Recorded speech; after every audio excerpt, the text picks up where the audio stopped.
Perdana Menteri Israel Benjamin Netanyahu dijadwalkan bertemu Presiden Amerika Serikat Donald Trump di Washington pada Rabu 11 Februari guna membahas pembicaraan yang tengah berlangsung antara AS dan Iran. Kantor Perdana Menteri Israel menyampaikan Netanyahu berpandangan setiap dialog dengan Teheran harus mencakup pembatasan rudal balistik serta penghentian dukungan Iran terhadap sekutu-sekutunya di kawasan.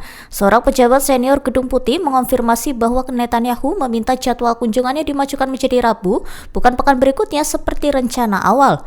Urgensi kunjungan itu disebut berkaitan dengan pernyataan Iran yang menegaskan bahwa pembicaraan dengan AS hanya berfokus pada program nuklir, bukan pada pengembangan rudal balistik. Perkembangan tersebut terjadi setelah pertemuan tidak langsung delegasi AS dan Iran di Muscat, Oman yang disebut berlangsung positif. Menteri Luar Negeri Iran Abbas Araghchi menekankan diskusi dibatasi pada isu nuklir. Seorang diplomat regional juga menyebut pertemuan di Muscat tidak membahas kemampuan rudal Iran.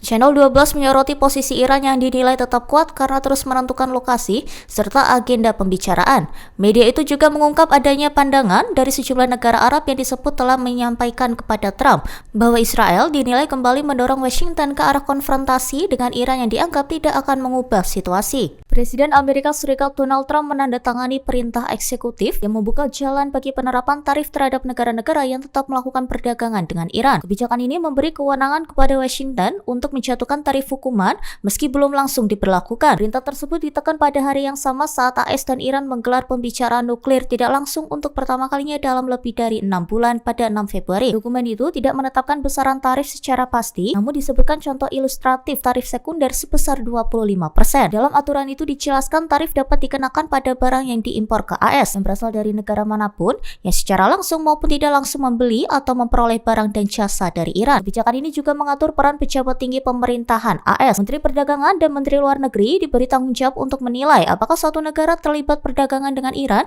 setelah aturan berlaku. Jika ditemukan adanya transaksi langsung atau tidak langsung dengan Iran, Menteri Perdagangan akan menyampaikan temuan tersebut kepada Menteri Luar Negeri beserta informasi pendukungnya. Langkah ini mempertegas ancaman tarif sekunder yang sebelumnya telah disampaikan Trump melalui media sosial pada bulan lalu. Perintah eksekutif tersebut dijadwalkan mulai berlaku pada 8 Februari pagi. Anggota Kongres Amerika Serikat Delia Ramirez mengkritik keras kelanjutan bantuan militer Washington kepada Israel di tengah perang yang masih berlangsung di Gaza.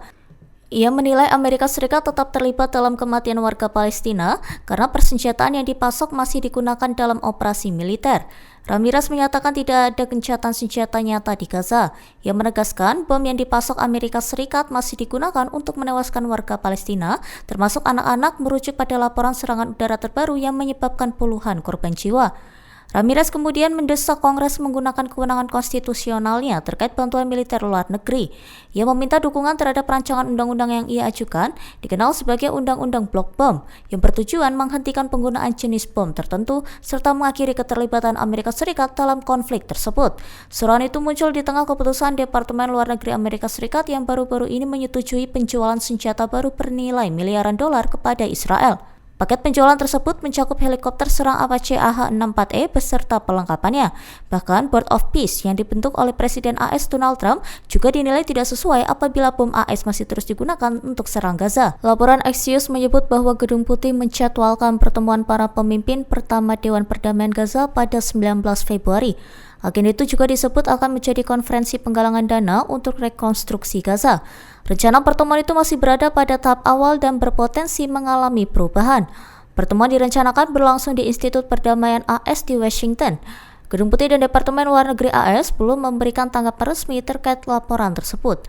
Pada akhir Januari, Trump meluncurkan dewan yang diklaim bertujuan menyelesaikan konflik global, namun sejumlah pengamat menilai inisiatif itu berpotensi melemahkan peran Perserikatan Bangsa-Bangsa. Respons negara-negara dunia terhadap undangan bergabung dengan dewan itu disebut beragam. Sejumlah sekutu Washington di Timur Tengah dilaporkan bergabung, sementara banyak sekutu Barat masih menjaga jarak. Resolusi Dewan Keamanan PBB yang diadopsi pertengahan November disebut memberi kewenangan kepada Dewan dan negara mitra membentuk pasukan stabilisasi internasional di Gaza. Gencatan senjata rapuh di wilayah itu dimulai pada Oktober melalui rencana yang melibatkan Israel dan Hamas. Dalam rencana yang diumumkan akhir tahun lalu, Dewan tersebut diproyeksikan mengawasi pemerintahan sementara Gaza. Trump kemudian menyebut cakupan Dewan dapat diperluas untuk menangani konflik global lain.